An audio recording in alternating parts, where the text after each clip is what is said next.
2부입니다. 잠시 후 일타경제 코너에서 권혁종 경제평론가와 경제 이슈 풀이해드리고요. 이어서 정치토크 거두절미 각설하고로 이어가겠습니다. KBS 1라디오의 모든 프로그램 유튜브에서도 함께할 수 있습니다. 실시간 방송 보실 수 있고요. 정치, 경제, 사회문화 다양한 주제의 콘텐츠들 마련되어 있어요. KBS 1라디오 유튜브 채널 구독, 좋아요, 댓글 부탁드립니다. 토요일 2부 출발합니다.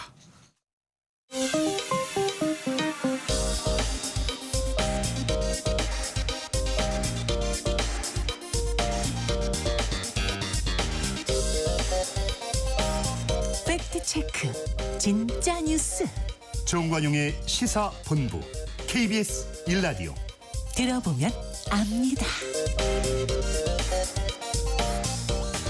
경제평론가 권혁종 씨 어서 오십시오. 네, 안녕하십니까. 9월 1일부터 예금 보호 한도가 지금 5천만 원에서 1억 원으로 올라가죠? 네, 그렇습니다. 그 5천만 원에서 1억 원으로 이제 예금 보호 한도가 이제 높아지는데요. 예금자 보호법 시행령이 국무회의에서 의결이 됐습니다. 그래서 이제 9월 1일부터 시행될 예정이죠. 그러니까 왜 올라가느냐라고 본다 그러면 역시나 우리나라의 자산 규모가 커졌는데 그걸 못 따라가잖아요. 예금자 보호가 5천만 원 한도 참 오래됐죠. 이게 24년 만에 바뀌는 건데요. 그러다 보니까 이제 바꿔줘야 된다라는 목소리가 있었고 무엇보다 다 아시겠지만 5천만 원씩 쪼개서 예금을 넣다 보니까 너무 불편했습니다. 그래서 이제는 1억 원으로 이제 상향을 시켰고 많은 분들이 이제 궁금해하죠. 그럼 이제 1억 원이 되는데 1억 원까지 예금자 보호가 되는 상품이 뭐냐 물어보시는데요. 뭐 여러분 아시다시피 은행, 그다음에 저축은행, 보험사 상품 중에서 예금자 보호되는 상품들, 투자매매, 투자중개업자, 종합금융회사 이런 것들이 예금자 보호법에 따라서 1억 원까지 가능을 합니다. 근데 주의할 게 있어요. 은행에서 뭐 상품 나온다고 해서 그게 다 예금자 보호가 되냐? 그렇진 않다. 그래서 거기에 통장이라든지 금융상품 설명서에 예금자 보호가 됩니다라고 이제 마크가 있어야지만 가능하다라는 거 다시 한번 말씀드리겠고요.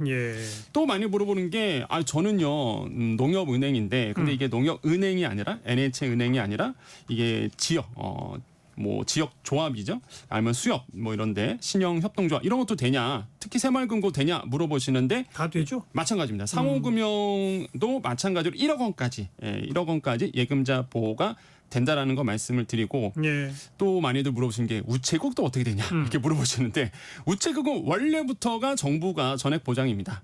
그렇기 때문에 이것도 당연히 된다라고 말씀을 드립니다. 네, 9월 1일부터 시행된다고 해서 9월 1일 이후에 가입한 것만 되는 거 아닌 거죠? 네, 그렇습니다. 그렇죠? 예, 이미 통장에 있는 것들 1억 원 미만으로 있다. 그러면 당연히 이제는 자동으로 이제 보호가 된다라는 거 생각하시면 되겠습니다. 네. 또 원금뿐 아니라 이자도 포함되는 거고. 맞습니다. 이게 또 이제 뭐 아시는 분들 잘 아시는데 그 이자까지 포함해서 1억 원입니다. 그러니까 원금만 1억 원, 그다음에 이자는 별도 이건 아니라는 거죠. 그래서 예를 들어서 뭐 9,800만 원을 넣어놨습니다. 금리가 3%짜리 예금을 넣어놨어요. 그럼 이자가 한 294만 원 붙는데. 그럼 이 합쳐보면은 1억 원이 넘어가거든요. 나머지 넘어가는 거는 보장 못 받습니다. 1억까지만. 이자까지 포함해서 계산하셔야 된다 말씀을 드립니다. 이게 금융기관이 망했을 때 뭐 이런 거죠? 네, 맞습니다. 이게 예금자 보호 한도 금액 보호는요.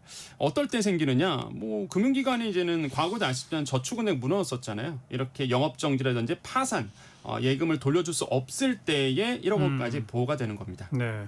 근데 하나의 금융기관에 한 은행에 내가 여러 계좌를 가지고 있어요. 네. 그건 합해서 1억까지인가요? 맞습니다. 네, 금융기관별로입니다. 이게 통장별로가 아니라는 거 다시 한번 강조드리겠고요. 금융기관별로 이제 1억 원 한도다 보니까 A은행에서 통장 5개가 있어요. 이게 1억 원이 넘어갑니다. 그러면 1억 원까지만 그렇게 보호가 된다는 거 꼭 기억하셨으면 좋겠습니다. 예. 퇴직연금, 연금저축, 뭐 사고보험금 이런 건 어떻게 됩니까? 네, 이것도 별도로 관리가 됩니다. 그러니까 별도로 1억 원까지 예금자 보호가 된다라는 건데요. 이게 좀 이해하기가 좀 어려울 수 있습니다. 그러니까 예를 들어 보겠습니다. 제가 A은행에 예금을 했는데 예금 6천만 원 넣어놓고요. 연금저축 신탁으로 해서 1억 2천만 원이 있고 그다음에 퇴직급여죠. 이제는 DC형으로 해서 퇴직연금 중에서 예금으로 운영되는 적립금 1억 5천만 원이 있다라고 본다 그러면 아니 같은 은행에 이렇게 다른 예금이 있잖아요. 그럼 이것도 합쳐서 1억 원인가라고 생각하실 텐데 그렇지 않습니다. 예금 6천만 원 그대로 보장되고 연금저축 신탁도 1억 원 그대로 보호받고요. DC형 퇴직연금 적립금 1억 원도 각각 보호가 됩니다. 이건 사회 보장성이기 때문에 이건 각각 이제는 보장을 해줍니다. 예. 그래서 이런 것도 잘 기억하셔야 되겠고 중요한 거 DB형이라고 있습니다. 이게 연금저축, 이게 연금에서도요 확정 급여형이라고 있는데 요거는 회사가 운영해요. 그러다 보니까 이거는 예금자 보호가 안 됩니다. 그래서 DC형, 그래서 기여형만 가능하다 이렇게 말씀드립니다. 그러니까 예금이나 적금 이런 거는 합쳐서 1억인데 네. 연금저축신탁 또 퇴직연금 적립금 이런 거는 따로따로 따로 네, 이거 보호가 좀 됩니다. 중요하네요. 네. 외화예금은 어떻게 돼요? 예와 예금도 당연히 보호가 됩니다. 1억원까지. 그런데 환율을 항상 신경 쓰셔야 됩니다.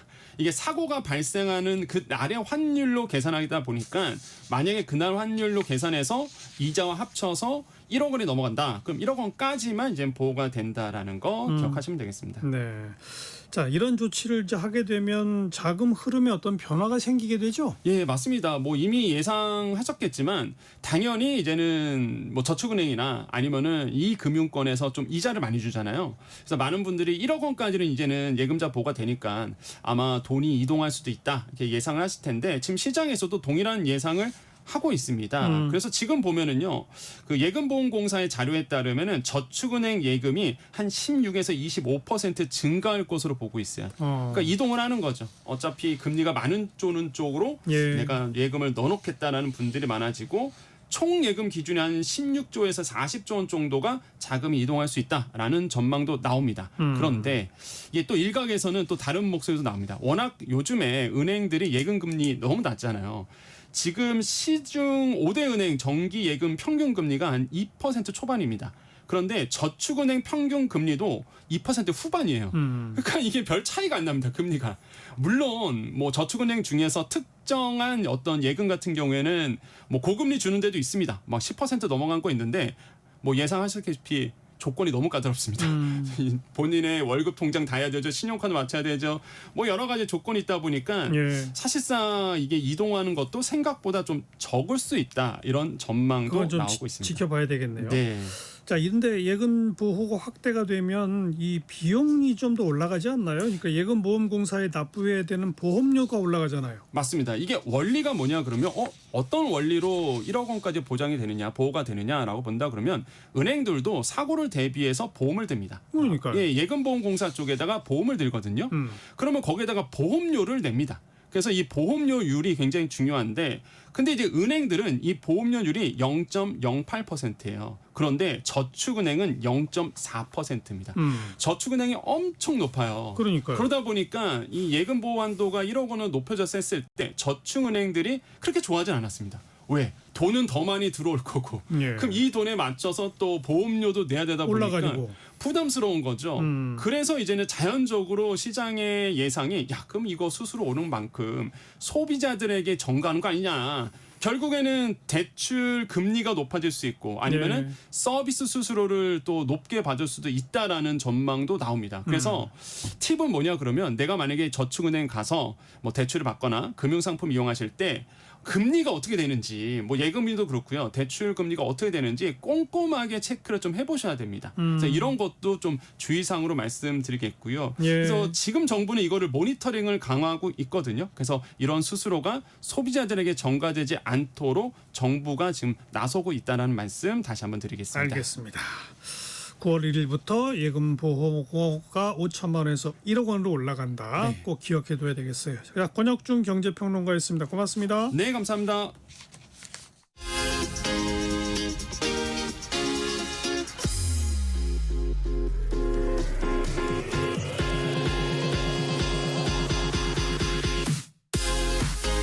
대한민국 시사의 중심 토요일 일요일 낮 12시 10분 KBS 1라디오 정관용의 시사본부.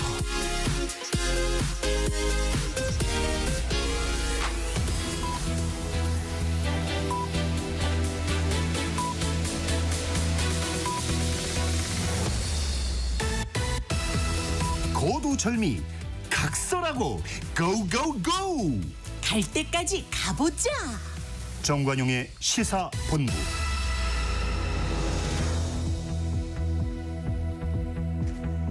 주요 정치 이슈들 거두절미하고 알맹이부터 토론해보는 거두절미 각서라고 합니다.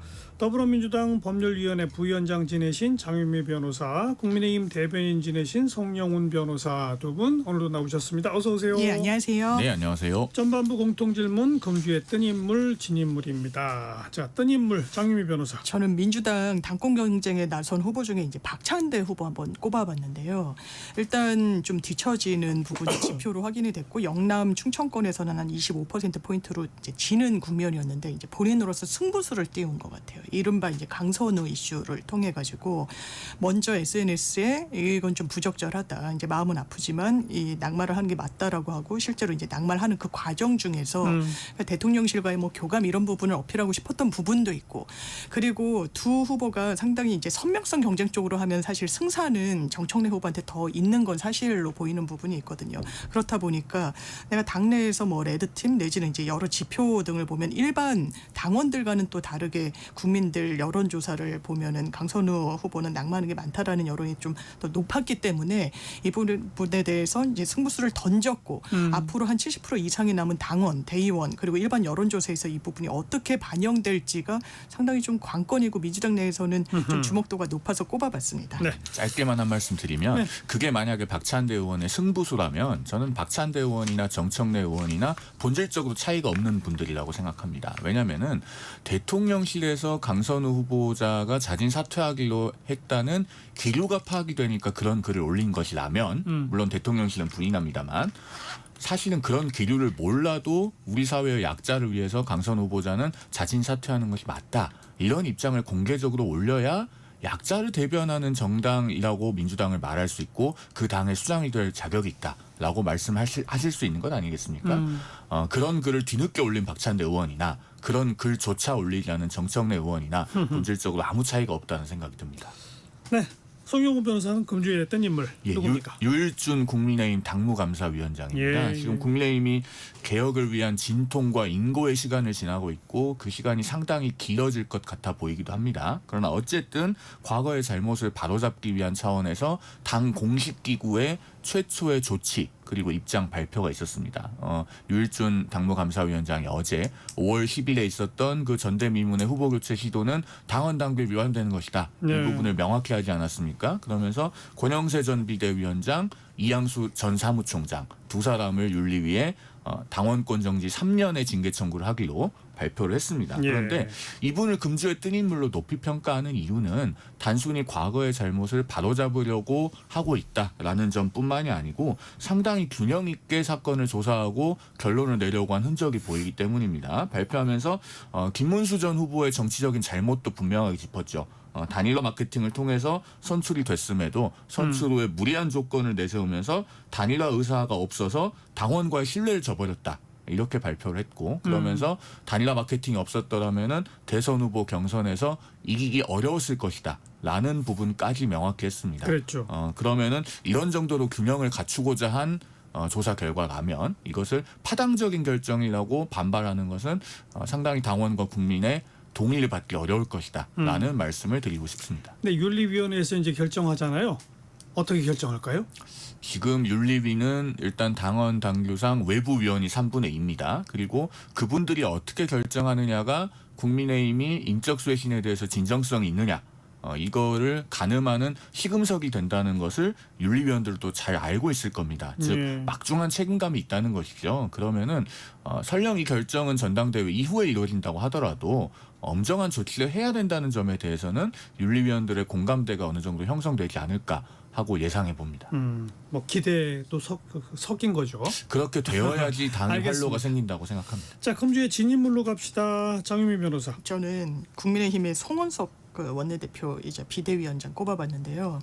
이번 주에 상당히 주목도가 높은 의총이 예정돼 있었습니다. 그런데 이제 조선일보 기사 제목을 보더라도 이상한 진실 게임을 이제 벌이는 거예요.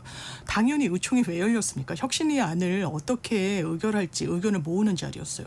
혁신위원장을 불러야죠.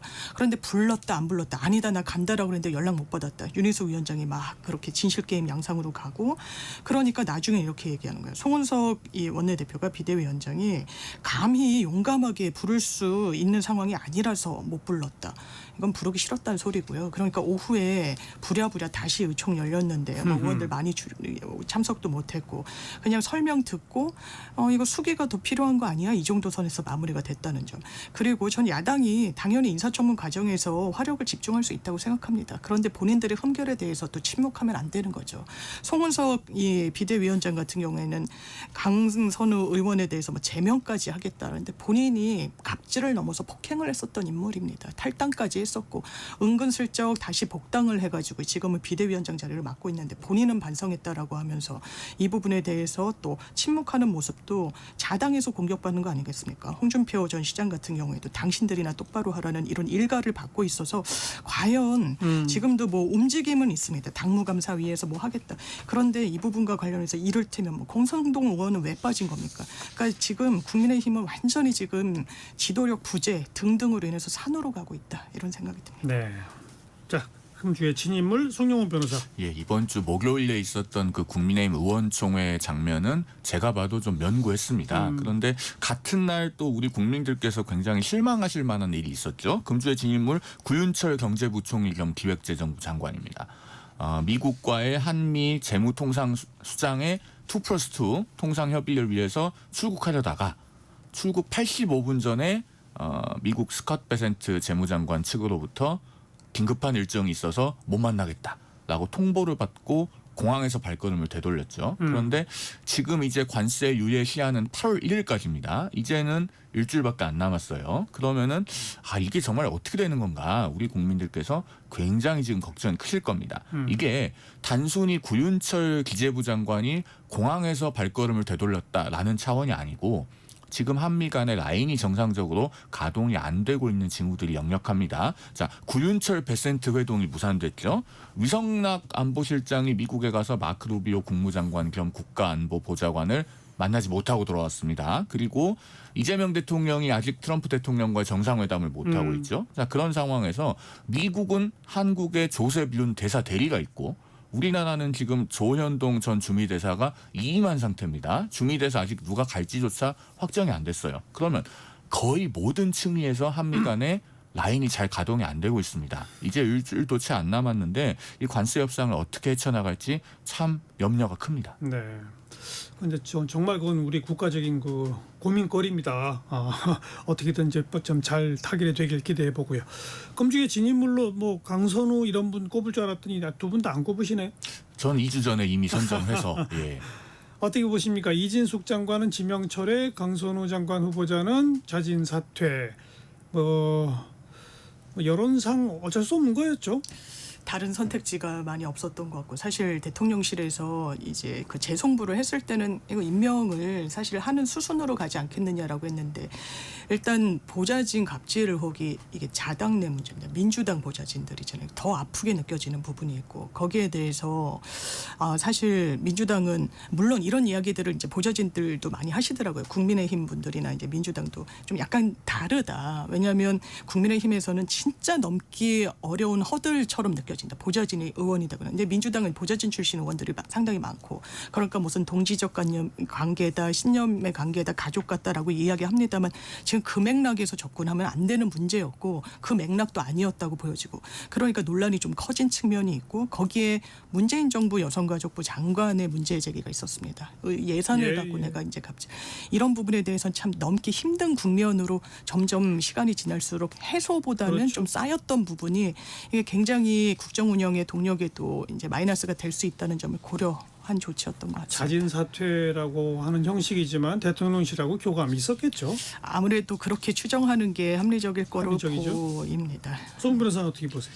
지금 중요한 거는요. 왜 이런 인사 실패가 반복적으로 나타나고 있는가. 그리고 왜 인사 교체의 타이밍이 늦은가입니다. 일단 두 번째부터 먼저 말씀을 드리면 강선우 여성가족부 장관 후보자가 결과적으로 자진 사퇴를 했지만 처음에 보좌진들에 대한 갑질 논란이 광범위하게 제기되는 가운데서도 인사청문 보고서 재송부 요청이 있었어요. 예. 그리고 그 당시만 해도 자진 사퇴 또는 지명철회 어느 것도 할 것 같지 않아 보였습니다. 그런데 주초에 정영애 전 여가부 장관의 일종의 폭로가 있었죠.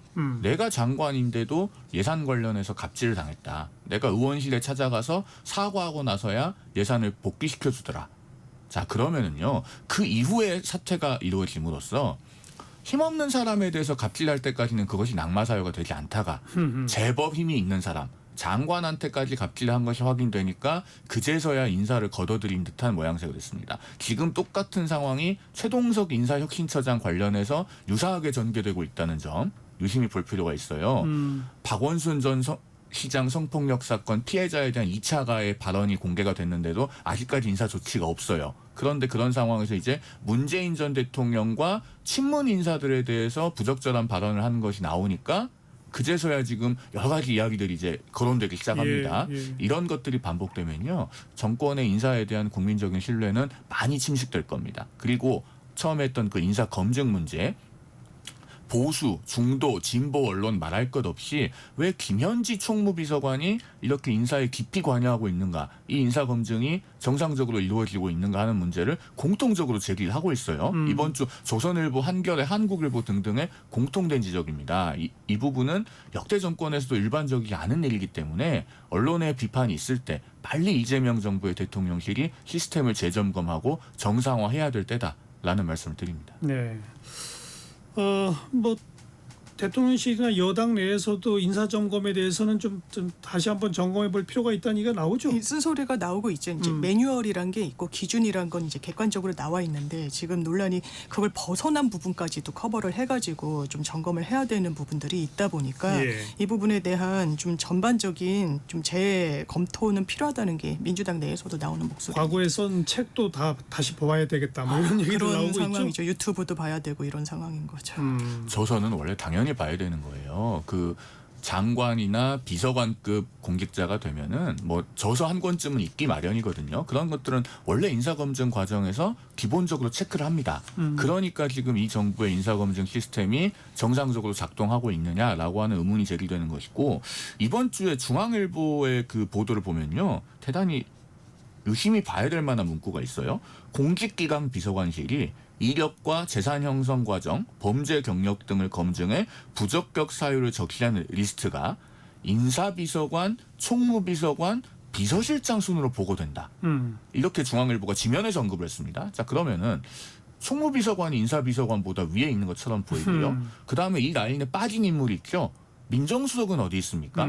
그래서 이 인사검증 시스템이 역대 정권과도 많이 다르고 이례적이라고 보이는 거예요. 원래 총무비서관은 대통령실에 살림살이를 하는 자리입니다. 이른바 성남 경기 라인이 지금 대통령실에서 발호하고 있는 것 아니냐라고 하는 언론의 의혹 제기가 있는데, 여기에 대해서 시스템 정상화로 답을 해야 됩니다. 총무비서관은 사실 인사 라인은 아니잖아요. 그렇죠. 그죠? 그러니까 이것도 아마 뭐 어느 정도나 취재가 된 내용인지 모르겠습니다만 이제 김현지 비서관이 워낙 이제 대통령이랑 오랜 기간 좀 신뢰관계를 구축해서 인사에도 관여하지 않겠느냐라는 이런 추정에 기반한 부분이 있는 것 같고, 민정수석실이 있고 사실 뭐 전 정부 때는 민정수석실을 없애서 또 인사 시스템이 공백이 있다라는 그런 반성적 고려 때문에 이제 이 정부에서는 더 이제 뭐 그 윤석열 정부 때도 부활이 되긴 했었습니다만 예. 거기에가 인사에 전혀 관여하지 않는데 이런 기사에는 좀 동의하기 어렵습니다. 자, 국민의힘 얘기로 좀 넘어가서 뭐 오늘 일부에서 김종혁 전 최고위원도 나와서 국민의힘 상황 진단하기도 했는데, 지금 뭐 지지도는 자꾸 떨어지고 결국 전당대회는 이제 하게 되면 결국 김문수 전 대표가 가장 유력한 상황으로 그냥 그렇게 가는 거 아니에요? 저는 그렇게 단정하기는 이르다고 생각합니다. 아직 이르러요? 아직 전당대회가 후보 등록도 전이잖아요. 본격적인 레이스가 개막하기 전인데 결과를 예단하는 것은 상당히 섣부르다라고 생각을 하고요.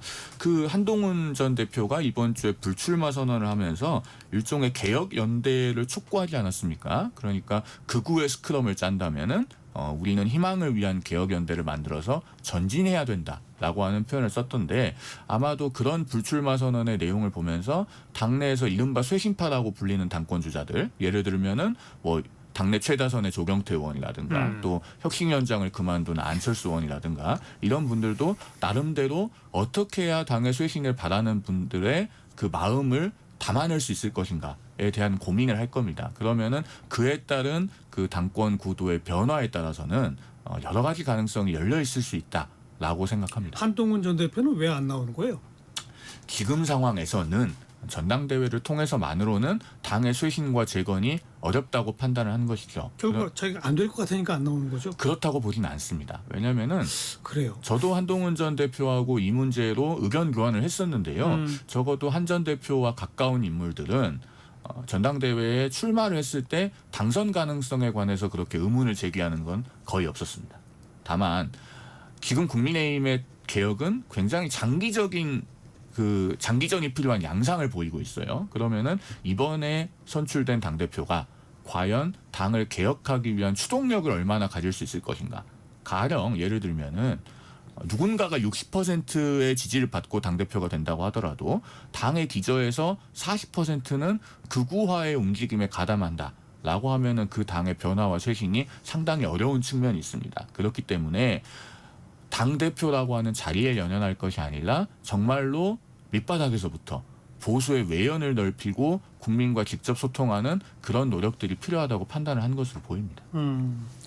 어떻게 보십니까? 그러니까 기회를 자꾸 놓치는 것 같아요. 총선 때도 진두지휘하면서 본인이 다소 험지에 나가서 좀 희생하는 모습도 보이고 안 나가는 게 희생은 아니거든요. 정치에서. 지금도 뭐 정치적 하방운동을 하겠다 이런 표현을 쓰는데 정치적으로 어느 정도 계기를 만들 수 있는 게 전당대회밖에 보이지 않습니다. 지금. 정확하게 진단한다면 나와도 안 되니까 안 나오는 거죠. 네. 그래 나와서 설사 되더라도 본인의 정치력을 또 시험받게 되니까 친윤들과 조율할 수 없으니까 안 나온 겁니다. 이런 와중에 정치적 하방운동이 무슨 울림과 큰 영향력이 있을 것인지. 그래서 만약에 진짜 결단한다면 정말 당을 분당하는 수준으로까지 본인이 뭔가의 모색이 없다면 정치인 한동훈은 저는 미래가 그렇게 이걸 그냥 흘려보내면서 그냥 넘어간다면 좋지는 않을 것 같아요. 저는 조금 관점이 다른데요. 이제 국민의힘의 이른바 극우화에 대해서 우려하는 목소리들이 있잖아요. 그리고 그런 조짐이 없다고 말할 수는 없습니다. 그런데 바닷물은요. 소금이 3% 들어있으면 그게 바닷물이 돼요. 그러면은 그 바닷물을 민물로 만드는 방법은 두 가지가 있습니다. 해수 담수화를 하려면은 첫 번째 전기 분해를 하든가 아니면은 거기에 물을 아주 많이 부어서 희석을 시키면은 그게 바닷물이 아닌 거예요. 그러면은 이걸 전기 분해를 할 거냐, 당을 쪼개겠다는 이야기거든요. 그렇게 할 수는 없습니다. 자, 그렇다면은 더 많은 건강한 상식을 갖고 합리적인 보수의 재건을 바라는 분들이 당에 많이 가입을 함으로써 그러니까요. 그 극우적인 움직임을 추동하려는 분들의 목소리와 힘을 약화시켜야 됩니다. 지금 당원이 좀 늘어나고 있습니까? 별로 없죠. 지금은 늘어나고 있지는 않은데 그러니까요. 다만 전한길 씨가 10만 명을 데리고 뭐 입당한다라고 주장을 하는데 그건 아니라면서요. 그것은 사실이 아닌 것으로 지금 확인이 되고 있습니다. 뭐 많아봤자 한 2천 명 들어왔다는 얘기도 있고 책임 당원의 숫자는 오히려 대선 이후에 줄어들었다라고 하는 얘기도 들리니까요. 10만 명 선은 사실이 아닌 것으로 보이고 그러나 어쨌든 당을 그렇게 극단적인 방향으로 끌고 가려고 하는 세력들이 있다면 그런 분들의 힘과 목소리를 약화시키는 방법은 정말로 건전한 당원들이 많이 들어오는 겁니다. 예. 한동훈 전 대표는 그런 것을 하겠다는 의사인 것으로 보여집니다. 많이 호응할까요? 당원 배가 운동 이제 이런 걸 하겠다는 거잖아요. 쉽게 말하면. 상당히 긴 호흡으로 해야 될 것으로 보여요. 하하. 그러니까 정당의 개혁이라고 하는 것은 하루아침에 쉽게 될 것이면은 그것이 뭐 예. 개혁이니 쇄신이니 혁신이니라고 알겠어요. 하는 말도 안 나옵니다. 그런데 민주당에 지금 뭐 정청래, 박찬대 이 사람들은 국민의힘을 가만 안 두겠다고 계속 하고 있잖아요. 네. 45명 의원들 제명하겠다부터 뭐 내란을 한 그 정당 국고부조금 뺏겠다부터 네, 네. 뭐 심지어는 해산 청구할 수도 있다부터 그냥 말로 하는 거예요. 진짜 하는 거예요. 이게 정치적 슬로건인 측면이 있는데 당원들 사이에서 소구력이 있는 거예요. 왜냐하면 국민의힘이 계엄에서 한 발짝도 나가고 있지 못합니다. 그러니까 민주당 지지층은 전 일반 국민분들도 많은 분들이 그렇게 생각하실 거라고 생각합니다만 이런 당이 과연 있는 게 맞아? 대한민국의 민주주의에 이게 기여가 되나? 정치결사체가 맞나? 정말 홍준표 시장이 이야기한 것처럼 그냥 이익결사체 아니야? 기득권을 유지하기 위한 수단으로서 정당을 활용하고 있는 진영이 아닌가라는 물음을 너무 짙게 주고 있고 지금도 주고 있고 나아질 기미가 보여지고 있지 않아요. 그러니까 역설적이게도 민주당 전당대회에서 더 센 발언, 더 성명성 이런 국민의힘은 두면 안 된다라는 발언이 더 힘을 얻게 되는 상황이 벌어지는 겁니다. 이게 윈윈하는 하는 것인지 저 좀 개인적으로는 의문인 측면이 있고 이런 부분에 대해서 국민의힘도 정확하게 절연해내야 이게 양당이 보수 진보 왜냐하면 지금의 국민의힘은 보수 정당이라고 보기 어렵다고 저는 생각합니다. 그렇기 때문에 진짜 민주주의가 양날개로 제대로 날기 위해선 국민의힘이 잘 이제 서줘야 되는데 그나마 합리적 보수라고 이제 지칭되는 세력들이 소수파고 또 전당대회 안 나오고 이런 부분과 관련해서는 상당히 아쉽게 생각하죠. 아무리 그래도 국회의원 45명을 한꺼번에 제명하겠다는 얘기는 공당의 당대표가 되겠다는 분이 공개적으로 할 이야기가 아닙니다. 아무리 당내용이라고 하더라도요. 더더군다나 그 숫자를 보면요. 지금 민주당이 167석입니다. 우원식 국회의장까지 합하면 168명이라고 봐야 되는데 지금 국회 제적 의석수가 298석이죠. 45명의 국민의힘 국회의원들 그리고 이미 징계청원이 들어가 있는 이준석 의원까지 46명을 만약에 제명을 하면요. 그 순간 국회 제적 의석수가 252석이 되면서 민주당이 단독으로 3분의 2가 돼요. 예, 그야말로 예. 일당 독재를 하겠다는 발상이 머릿속에 없으면은 그런 얘기를 할 수는 없는 겁니다. 물론 그 1월 6일에 한남동 관저 앞에 간 45분은 저는 정치적 책임을 분명히 져야 된다고 생각합니다. 각자가 어떤 언행을 했느냐에 따라서 경중은 다르겠지만 분명히 정치적 책임이 있죠. 그러나 그것과 상대 당에서 국회의원직을 인위적으로 제명하겠다라고 하는 것은 다른 차원의 문제다라는 말씀도 함께 드리지 않을 수가 없습니다. 네, 짤막하게 덧붙이면 그 말이요. 그런데 국민의힘 전당대회에서 당권 주자한테 나오더라고요. 45명 정치하지 말아라. 조경태 후보가 그렇게 이야기를 했다는 점 덧붙여 말씀드립니다. 아니 뭐 그건 정치하지 말아라, 정치적 책임을 져라 이건 할 수 있는데 법적으로 제명까지 직접 추진한다 이거 좀 차원이 다른 문제 아니에요? 결의안을 채택하겠다는 거고 저는 국민의힘에 피해자 지위를 부여하지 않을 거라고 생각합니다. 피해자도 아니고요. 마치 정무적으로 이 정치적으로 민주당 집권 세력에 의해서 피해를 본다라는 프레임을 만들어줄 필요가 없습니다. 그렇죠. 예. 그러니까 뭐 일단 경선 치르느라고 전당대회 용으로 그냥 하는 얘기지 직접 실제 하지는 않을 거라고 본다. 저 개인적으로 그렇게 생각합니다. 자, 거두절미 각서라고 듣고 계십니다. 1시 32분입니다. 잠깐 교통정보 전해드릴게요. 정현정 씨. 네, 먼저 경부고속도로 서울 쪽입니다. 경주 부근에서는 화물차 고장 나 있습니다. 주의가 필요하겠고요. 수원에서 시작된 정체는 양재를 넘어서 반포까지 이어집니다. 반대 부산 방향으로는 남사 진이 부근에서 남사까지 막히고요. 목천 부근에서 천안 호두 휴게소 부근까지도 10km 넘게 막히고 있습니다. 다음은 경인고속도로 서울 쪽입니다. 신월부터 정체고요. 이 구간 2차로는 작업도 하고 있어서 부근이 매우 혼잡합니다. 다음은 서울 양양고속도로 양양 방향인데요. 남양주 우금소 부근에서 서종 부근까지는 10km 넘게 막히고요. 조양에서 동홍천 역시 11km 구간 속도 줄여 지납니다. 동홍천 부근에서 홍천 휴게소까지 막히고요. 내촌 부근에서 짧은 정체 있습니다. 안전 운행하시기 바랍니다. KBS 교통정보센터였습니다.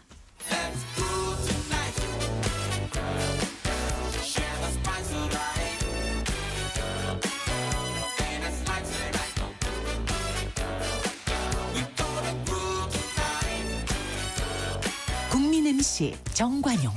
KBS 1라디오 정관용의 시사본부. 들어보면 달라요.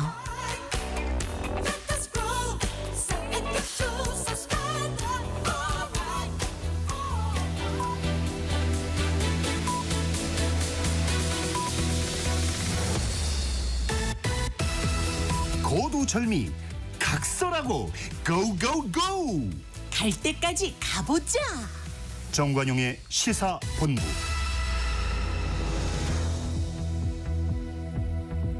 매주 토요일 2부 거두절미 각서라고 더불어민주당 법률위원회 부위원장 지내신 장윤미 변호사, 국민의힘 대변인 지내신 송영훈 변호사 두 분과 함께합니다. 자, 후반부 공통질문 금주의 핫한 한마디 장윤미 변호사. 전 전반부에 좀 연결이 되는 것 같은데요. 이게 국민의힘 전당대회 출마 선언한 장동혁 후보가 이렇게 얘기하더라고요. 계엄은 민주당 책임이다. 조경태 후보는 당을 떠나라. 이게 상당히 뭐 장동혁 의원 개인의 정치인의 변모도 놀랍지만 이게 소구가 된다라는 현실이 더 놀랍고요. 그러니까 제가 보수논객 대표적으로 거론되는 조갑재 대표 같은 경우에 한 방송에서 이렇게 이야기하더라고요. 이른바 친윤, 언더 친윤이라고 지칭되는 정치인들 식민지 관료 같다는 거예요. 순응하고 순치돼서 본인의 어떤 정치적인 눈높이를 국민한테 맞추지 못한다는 취지고 아마 김정은 시대가 도래돼도 열심히 할 사람들이라고 아주 폄훼하더라고요. 근데 이 부분이 좀 공감이 많이 됐습니다. 국민의힘 상황이 좀 안타까워서 꼽아봤습니다. 네. 아마 장동혁 의원 같은 분의 말씀은 대중적인 소구력을 갖기 어려울 거라고 봅니다. 우리가 그래도 여야 거대 정당의 수장이 될 정도면요. 이른바 공중전이라고 하는 그러니까 메시지를 통해서 국민의 마음을 움직이는 걸 할 수 있어야 되는데 그걸 하려면요. 말이 앞뒤가 맞고 사리에 맞아야 돼요. 그런데 장동혁 의원은 지난 3.1절 때 탄핵 반대 집회에서 이번 비상계엄에도 하나님의 계획이 있다라고 말씀하셨던 분이잖아요. 아니 그게 말이 됩니까? 그리고 그 계엄에 하나님의 계획이 있으면요. 본인은 계엄 해제 표결에 왜 들어갔어요? 앞뒤가 안 맞잖아요. 이렇게 말씀하시는 분이 적어도 국민의힘을 대표해서 보수 진영의 유권자 전체를 움직일 수는 없을 것이다. 라고 저는 개인적으로 그렇게 생각합니다. 한동훈 전 대표가 이 초선인 장동혁 의원을 사무총장으로 뽑아갖고선 그 일이 화제가 됐었잖아요. 근데 사람이 왜 이렇게 갑자기 또 바뀌었어요? 그러게 말입니다. 전 방송에 나와서 참 모르겠다는 말을 하면 안 되는데 저도 이 부분만큼은 지금까지도 정확한 이유를 잘 모르겠습니다. 네, 금주의 핫한 한마디 송영훈 변호사. 급주의 핫한 한마디는 이거만한 게 있었을까 싶은데요. 집에 TV가 없어서 모른다입니다. 최동석 인사혁신처장이 그것도 국회에 나와서 한 말이죠. 지난 보름 동안 대한민국을 뜨겁게 달궜던 강선우 의원의 갑질 논란에 관해서 집에 TV도 없고 신문도 안 봐서 모르겠다라고 답을 했습니다. 인사혁신처장이에요. 인사에 관한 가장 중요한 현안을 이렇게 모르고 있다라고 하는 분은 인사혁신처장을 하실 자격이 없습니다. 빨리 경질을 해야 되고 더더군다나 이런 태도로 답변을 하시는 걸 보면서 저는 그 1991년에 나온 유명한 CF 광고 카피가 생각이 났습니다. 여보 아버님 댁에 보일러 놓아드려야겠어요. 대통령님 인사처장님 댁에 TV 놓아드려야겠어요. 라는 말씀을 드립니다. 네. 자, 어제 서울중앙지법이 윤 전 대통령 비상계엄 때문에 정신적 피해를 봤다라고 이 100명이 넘는 시민들이 낸 소송에서 1인당 10만 원씩 줘야 된다라고 판결을 냈어요. 두 분 다 법률가시라니까 네. 조금 좀 예상 밖 아닌가요? 그러니까 예상은 못했죠. 네. 왜냐하면 박근혜 전 대통령 때도 유사한 이런 그 소송이 있었고 그때는 한 명 한 명 국민들한테 이제 위자할 정도의 정신적 손해가 인정되기는 좀 어렵다라고 결론을 내렸는데 아마 이 재판부는 헤아려 본다면 계엄이라는 거에 그 어마어마한 역사적 그 죄 그리고 그 부분에 대한 어떤 국민들의 충격 이런 부분을 좀 평가를 더 많이 한 것 같아요. 그래서 이제 박근혜 전 대통령 때는 이게 이제 기각으로 확정이 됐는데 아마 최종적으로 정말 이게 왜냐하면 논리적 정합성을 위해서 집단 소송으로 다른 국민들 저나 송 변호사님 누구나 할 수 있는 구조가 되는 거거든요. 예. 그러면 그 이제 파장도 법원으로서는 신경을 안 쓸 도리는 없어서 그러니까요. 아마 항소를 하면 어떻게 될지 지켜봐야 되겠지만 저는 유의미한 판결이라는 생각이 듭니다. 저는 이 사건이 이렇게 진행되고 있는 줄 몰랐는데요. 판결이 나오고 나서 언론 보도를 보니까 윤 전 대통령 측에서 정상적으로 응소를 안 한 것으로 보입니다. 그러니까 부당한 손해배상에 항의한다는 취지의 답변서만 내고 본인도 대리인도 출석을 안 했다고 해요. 그러면은 법원이 이렇게 원고들의 손을 들어주는 데에는 영향을 많이 미쳤을 겁니다. 그런데 앞서도 짚어주셨지만 이 2016년 국정농단 사건 이후로 그 국정농단으로 인해서 정신적 손해를 입었다고 주장하는 원고들 4천여 명이 박근혜 전 대통령을 상대로 손해배상 청구를 한 적이 있었습니다. 네. 그 당시 원고 소송 대리인이 지금의 민주당 곽상원 의원입니다. 1, 2, 3심 모두 패소를 했죠. 1심에서는 위자료 청구권을 인정할 만큼의 정신적 고통이 있다고 보기 어렵다. 그리고 2심에서는 분노를 느낀 국민이 있더라도 모두가 배상이 필요한 정신적 고통을 겪었다고 단정할 수 없다. 그리고 대법원에서는 심리불속행 기각이 되었어요. 그런데 이번 사건의 경우 이제 사안이 비상계엄이기 때문에 상급심에 올라가더라도 혹시 그 박근혜 대통령 때와는 좀 다르게 판단할 여지가 없다고 단정하진 않습니다. 네. 그러나 어쨌든 1심에서는 정상적인 응소가 없었던 상태에서 이런 결론이 나왔던 것으로 보이기 때문에 윤 전 대통령 측에서 항소를 한다면은 1심과 같은 결론이 나올 것으로 속단하기는 어렵다고 보여집니다. 제가 이 말씀을 드리는 이유는 이런 종류의 사건에서 1심 판결이 나온 걸 보고 이제 원고 인단으로 추가로 가담을 했다가 나중에 패소하면 이제 인지대 송달로 날리는 길이 될 수 있어서 이런 부분에 대해서는 조금 신중할 필요가 있지 않을까. 하여튼 이 판결 나니까 뭐 나도 해야지 그런 뭐 생각하실 수 있죠. 수십만 명이 몰릴 수 있겠어요. 예, 또 하겠다는 변호사들도 또 그러니까요. 있을 수 있고요. 그런데 아무튼 뭐 최종 판결이 난 건 아니니까 하여튼 조금 법조계에서도 예상 밖이다 이런 평이에요. 네, 놀라운 아직까지는. 판결이다 이런 평인 것 이 같습니다. 지점에서 이제 하나 짚어볼 것은 윤 전 대통령이 절차에 임하는 태도가 좀 일관돼요. 본인에게 유리한 절차는 꼬박꼬박 나가고 불리한 절차는 보이콧하듯이 회피합니다. 그러게요. 이 민사소송 1심의 결론도 사실 그래서 나온 거거든요. 그러니까 지금 이 본인의 태도 때문에 자꾸 국가적으로 혼란이 야기되고 있다는 점을 좀 명심하셨으면 합니다. 자, 특검의 최근 요즘 행보에 대해서는 어떻게 평가하십니까?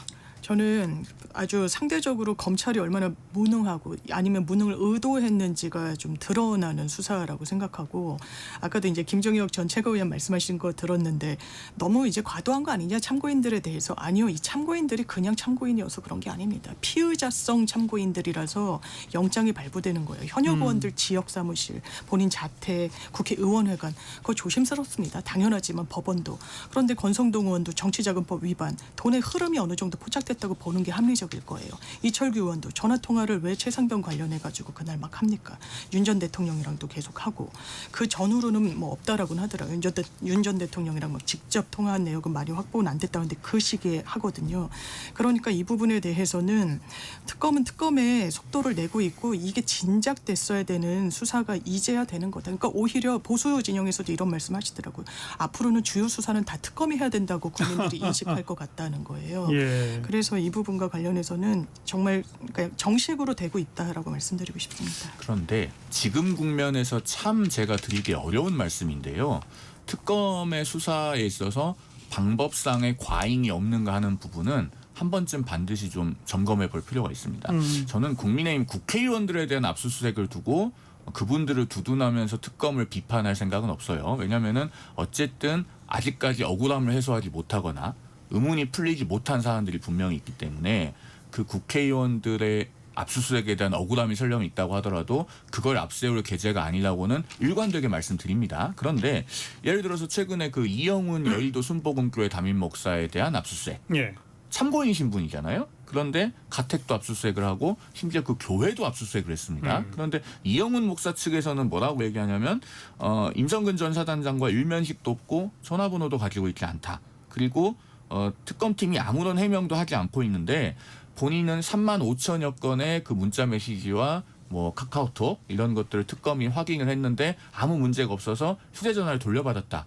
이렇게 주장을 하고 있어요. 그래서 뭐 변호사와 협의해서 법적으로 대처할 생각이다. 이렇게 얘기를 하고 있습니다. 그러면은 이게 피의자도 아니고 참고인에 대해서 지나치게 과잉한 조치가 아니었는가 한번 돌아봐야 되고 그리고 최근에 또 김용대 드론 작전 사령관에 대해서 구속영장 청구했다가 기각됐잖아요. 예. 그런데 그 구속영장 청구가 사건의 본류라고 할 수 있는 외환죄 혐의 중에서 뭐 일반 이적죄에 관한 것이 아니고 허위 공문서 작성 등으로 구속영장 청구를 했다 기각이 됐습니다.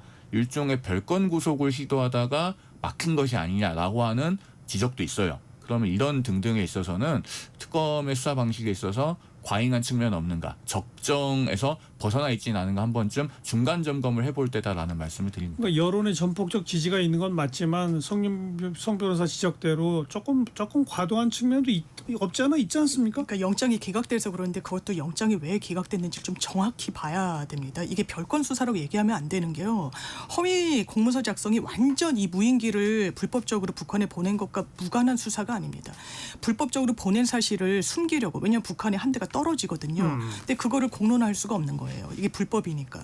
그러니까 가짜로 만듭니다. 정식 무슨 드론 훈련이 있었던 것처럼 한 대가 소실된 것처럼 써요. 이게 국가 기밀이라서 썼다고 하는데 믿기 어렵죠. 국가 기밀이면 진실을 쓰고 접근권을 아주 일부에 대해서만 허용하면 되거든요. 그러니까 영장이 기각된 사유도 김용대 사령관이요. 죄가 없어서 이게 특검 수사가 무리해서가 아닙니다. 본인이 시인하고 있어서 사실관계를 대체로 인정하고 있어서 이 본인 피의자가 사실관계를 인정하면 법적으로는 증거인멸을 할 필요가 없습니다. 내가 법원에서 수사기관에서 이미 인정을 했기 때문에 말을 맞출 필요도 없고 도망을 갈 필요도 없는 거예요. 그러니까 특검에서도 영장 기각됐을 때 오히려 우리 수사가 더 탄력받을 거다라고 이야기 나온 게 바로 이런 맥락이거든요. 김기한 사령관도 마찬가지입니다. 말을 다 바꿨어요. 법원 앞에 가서는 진실을 이야기 시작했습니다. 사실은 VIP 경로가 있었다. 내가 박정환 대령에게 전달한 게 맞다. 진실을 이야기하면 모해 위증은 아마 유죄가 나올 겁니다. 그렇지만 영장의 발부 가능성을 확 낮춰주는 거죠. 진실을 이야기하는 사람을 구속 기소할 필요는 없거든요. 그래서 이런 맥락이 있다는 점 말씀드립니다. 김용대 사령관 같은 경우에 물론 완전히 별건은 아니죠. 그러나 사건의 본류와는 적용하고 있는 혐의의 경중이 현저하게 차이가 납니다. 일반 이적죄는요. 인정되면은 법정형이 무기징역 또는 3년 이상의 징역이에요. 그리고 그 밑으로는 없습니다. 벌금형도 없고 허위 공문서 작성하고는 사안의 경중이 완전히 달라요. 그렇기 때문에 일종의 별건 구속을 시도하다가 막힌 것이 아니냐라는 이야기도 나오는 것이고 그다음에 김용대 사령관은 본인의 PC에서 심지어 유서도 발견됐다고 하지 않습니까? 예. 그러면은 이게 군사작전에 대해서 어디까지 사법적인 잣대를 들이대야 되느냐에 대한 사회적 논의도 좀 필요할 때가 됐다. 물론 여기 한 가지 분명한 전제는 있습니다. 북한에 무인기를 보내는 것을 비상계엄을 위한 분위기 조성이나 수단으로 활용하려고 했다면 그것은 법이 허용하는 가장 엄정한 처벌을 해야 됩니다. 다만 그것이 입증되지 않았다고 했을 때는 어디까지 법이 들어갈 것인가 네. 고민이 필요한 부분이 있다고 생각합니다. 결국 특검도 최종적으로는 기소를 해서 법원의 판단을 받아야만 되는 거니까 자 아무튼 그 일부 좀 무리하는 측면이 있다라고 하는 한간의 여론도 있다는 점 특검도 고려가 좀 해야 할 것 같고요.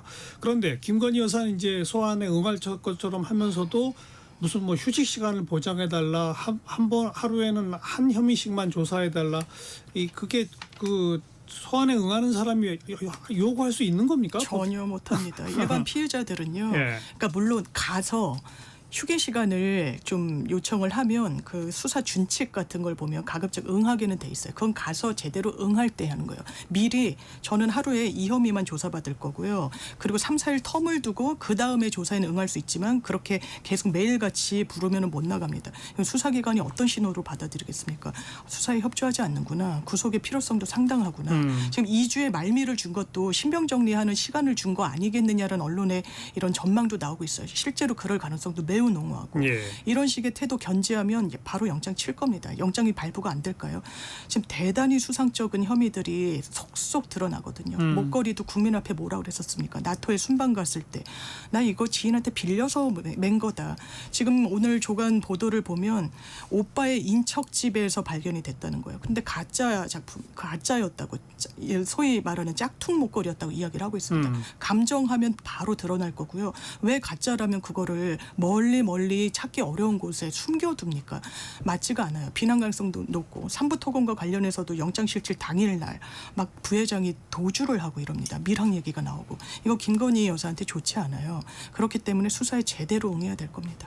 단언컨대 그렇게 조사 시간을 흥정하려고 하는 듯한 태도는 대단히 부적절한 거예요. 예. 그리고 그 피의자 본인에게도 긍정적으로 작용할 리가 없습니다. 결국은 이것도 크게 봐서는 절차를 존중하지 않는 태도의 연장선상에 있는 것이거든요. 그러면은 수사기관이든 법원이든 절차를 존중하지 않는 당사자에 대해서는 그 수사기관이나 법원도 존중해주지 않습니다. 이 점을 김 여사 측에서도 명심해야 될 것이고 그다음에 그 목걸이 관련해서 제가 오늘도 다른 방송에서 말씀을 드리다가 시간이 없어서 얘기를 못했는데 본인이 모조품이라고 5월 달에 변호인을 통해서 검찰에 진술서를 냈었죠. 당시에 대통령실에 해명이 사실과 다른 부분이 있다. 그리고 김 여사의 70대 인척의 집에서 이 목걸이가 발견이 됐어요. 예. 그럼 모조품이라고 주장을 하니까 말씀하신 대로 감정을 할 겁니다. 그런데 저도 의문이 드는 것이 이 모조품이면은 왜 거기서 발견이 됐을까라고 하는 부분에 대한 의문이 머릿속을 떠나지 않아요. 그리고 대통령 배우자가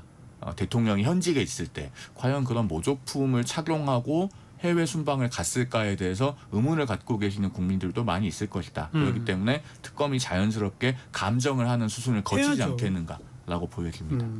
그런데 설령 그 속으로 나 좀 휴식 시간이 필요하고 하루에 한 번에 한 혐의만 조사받고 싶고 그런 속으로 생각을 하고 있어도 네. 검찰에 가서 얘기해야지. 그러니까요. 사전에 이런 걸 왜 언론에 이렇게 알립니까? 그럼 동정론을 의도한 거 아니냐라는 이게 해석이 무슨 나오는 동정론을 것 같아요. 살고 그러니까 본인 인식에서는 그런 것 같아요. 어. 제 생각엔. 좀 그래요? 약간 남다르게 판단하는 부분은 있는 것 같습니다. 변호사로서 직업적으로 봤을 때는요. 김 여사의 변호인들도 과연 이런 의견서를 변호인으로서 바람직하다고 생각해서 냈을까에 대한 의문이 있어요. 즉 의뢰인인 당사자가 너무너무 그런 요구를 하기 때문에 어쩔 수 없이 제출하게 되지 않았을까라고 추정을 하게 되는 대목이 있습니다. 왜냐하면 통상적인 경우에는요. 만약에 의뢰인이 그런 요구를 하더라도 변호인이 봤을 때 이건 당신에게 불이익합니다. 그러니까요. 라고 하면 적극적으로 설득을 하거든요. 그러면서 저 같은 경우는 이런 건 안 됩니다. 라고 보통 자릅니다. 그런데 도저히 그렇게 해도 안 돼서 제출하지 않았을까라고 하는 생각이 드는 지점이 있어요. 명백하게 불이익하거든요. 네. 장윤미 변호사는 그러니까 첫 번째 소환되는 날 바로 뭐 체포 내지는 구속영장 청구 이런 수순으로 갈 거라고 보시는 거예요? 저는 그 가능성이 상당히 열려 있다고 보고요. 아마 그 수사에 협조하는 태도 여부에 정말 달려 있을 겁니다. 그 부분과 관련해서 지금 막 관련자들도 도주하고 본인은 거짓말을 지어낸다라는 인상을 수사기관에 특검에 강하게 준다? 그러면 그거는 바로 인신 확보에 들어갈 겁니다. 예. 송 변호사도 그렇게 예측합니까? 그거는 첫 출석을 했을 때 8월 6일에 만약에 출석을 한다면 그때 조사를 어떻게 받느냐에 달려 있다고 봐요. 왜냐하면은 이제 우리가 하루에 허용되는 총 조사 시간이 12시간인데 그중에 휴식 시간, 식사 시간 이런 걸 빼면은 한 8시간 정도 조사를 할 겁니다. 그런데 조사해야 될 내용은 상당히 방대할 거예요. 한 번에 끝나기 어렵거든요. 그러면은 그걸 그래도 성실하게 협조하면서 어느 정도 진도가 나가는 조사 양상이 된다라고 하면은 특검도 바로 신병 확보에 매달리기보다는 다음 출석 일정을 정해서 한 번 더 출석을 요구하는 식이 될 것이고 만약에 그렇지 않다고 하면은 조기에 신병 확보에 나설 가능성도 배제하기 어렵다라고 보여집니다. 보통 구속의 사유는 도주의 위험이 있거나 증거인멸의 우려가 있거나 네. 이런데 이제 이거 도주는 어렵겠습니다만 증거인멸의 우려는 대단히 큰 거 아닌가요? 매우 높다고 그러니까요. 봐야 되고요. 또 법정형이 하나하나가 만만치가 않습니다. 뭐 이를테면 공흥지구, 개별 부담금 내지 않은 거 이것도 되게 그 볼륨이 크거든요. 하나하나 하면 기본적으로 법정형이 높은 그런 여러 범죄 혐의의 대상자가 되면 당연히 증거인멸의 동인이 매우 높다고 볼 수밖에 없는 거예요. 그러니까요. 그렇죠? 주변 사람들하고 계속 연락을 취하고 여전히 그 사실상의 영향력은 유지되고 있는 측면이 있는 것으로 보이고 예, 예. 그리고 여러 사건 관계인들과 인물 관계도를 그려봤을 때 예. 김 여사가 정점에 있는 것을 부인하기 어렵습니다. 그래서 혐의가 상당 부분 소명될 경우에는 결국에는 증거인멸의 우려가 구속영장 제일 청구에 크죠. 있어서 가장 중요한 연결고리가 될 가능성이 객관적으로는 높아 보입니다. 그래서 특검도 아마 막 망설이지 않고 영장 청구로 바로 가지 않겠느냐 네. 이런 전망이 많은 것 같아요. 그러니까 어떻게든 빼고 뭐 이런 이야기들을 하는 것 같아요. 뭐 휴게 시간 보장해라 이제 여러 차례 응하는 그 밑자락을 깔아놓는 것 같습니다. 구속이 안 된다는 전제하에 요구를 하고 있으니까요. 그런데 지금도 그렇게 믿을까요?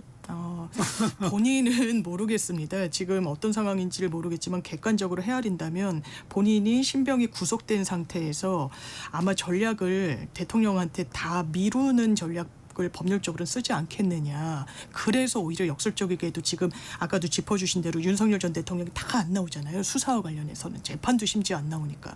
그러니까 본인의 배우자를 보호하는 법리와 방어 논리를 갖고 또 출석할 가능성도 있지 않겠느냐라는 전망이 또 한켠으로 나오는 것 그 같습니다. 재판에 계속 출석 안 하면 법적으로는 강제로 끌어내야죠. 구인이 가능하고 구인을 해도 안 나오면은 형사소송법 제277조의 2 제1항에 의해서 골석 재판이 가능합니다. 아 그래요? 다만 구인을 시도해서 시도해도 안 나온다라고 하는 사정이 확인이 되어야 그래야지 이제 골석 재판을 적법하게 할 수 있는 근거가 생긴다고 봐야 되겠죠. 네. 일단 구인까지는 가겠죠. 당연히 가야 됩니다. 왜냐하면 지기현 재판부도 형사소송법 검토하겠다는 게 지금 말씀 주신 네. 대로 이 구인 영장을 발부하겠다는 알겠습니다. 자, 오늘 거두절미 각서라고 여기까지 할까요? 더불어민주당 법률위원회 부위원장 지내신 장윤미 변호사, 국민의힘 대변인 지내신 송영은 변호사 두 분과 함께했어요. 두 분 수고하셨습니다. 고맙습니다. 감사합니다. 네, 전인권의 걱정 말아요 그대 들으시고요. 저는 내일 뵙죠. 안녕히 계세요.